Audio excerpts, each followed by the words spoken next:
আসসালামু আলাইকুম রহমতুল্লাহি বারকাতুহ। সুপ্রিয় দর্শক শ্রোতা, আমি গত ভিডিওতে কালিমা শাহাদাত নিয়ে সংক্ষিপ্ত আলোচনা করেছিলাম। তো কালিমা তাইয়্যিবা, কালিমা শাহাদাত এই দুইটার পাশাপাশি আমাদের আরও 7টি বিষয়ের উপরে ঈমান নিয়ে আসতে হবে। সেই 7টি বিষয় ঈমানে মুফাসসালের ভিতরে আছে। তো এই 7টি বিষয়ের কোনো একটি যদি আমরা অস্বীকার করি তবু কিন্তু আমরা ঈমানদার হতে পারবো না। সেই 7টি বিষয় হলো আমানতু বিল্লাহি ওয়া মালাইকাতিহি ওয়া কুতুবিহি ওয়া রুসুলিহি ওয়াল ইয়াউমিল আখিরি ওয়াল কদরি খাইরিহি ওয়া শাররিহি মিনাল্লাহি তাআলা ওয়াল বাসি বাদাল মাউত। এই 7টি বিষয় এখানে আছে। প্রথম বিষয় হলো আমানতু বিল্লাহ, আল্লাহ তাআলার উপরে ঈমান নিয়ে আসা। আল্লাহ তাআলা যে আছেন এটাকে বিশ্বাস করা। শুধুমাত্র নাস্তিক ছাড়া অন্য যত ধর্মের লোক আছে সবাই কিন্তু বিশ্বাস করে যে আল্লাহ আছেন।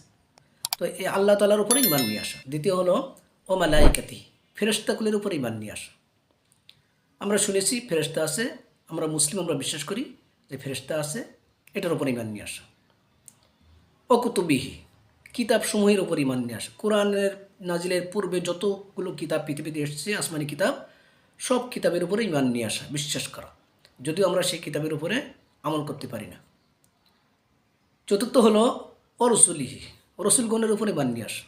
আমাদের যেমন নবী হযরত মুহাম্মদ সাল্লাল্লাহু আলাইহি সাল্লাম, ইনার পূর্বে যতগুলো নবী রসুল এসেছেন সব নবী রসুলের উপরে ঈমান নিয়ে আসা।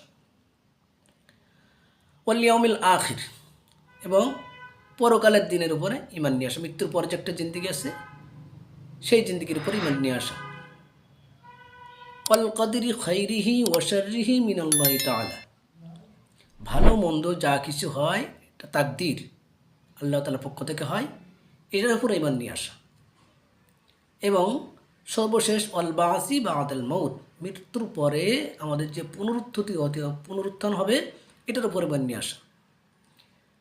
তো এই 7টি বিষয় যদি আমরা এর মধ্যে থেকে কোনো একটাকে অস্বীকার করি যে এটা হয় না, এটা ছিল না, এটা হয়নি, এরকম যদি কোনো সন্দেহ থাকে বা কোনো অস্বীকার করি তাহলে কিন্তু আমরা পরিপূর্ণ ঈমানদার হতে পারবো না। তো আমরা এই 7টি বিষয়ের উপরে ঈমান নিয়ে আসবো। যে 7টি বিষয় বললাম, আমরা এর মধ্যে থেকে কোনো একটাকে সন্দেহ করব না, কোনো একটির উপরে অবিশ্বাস করব না।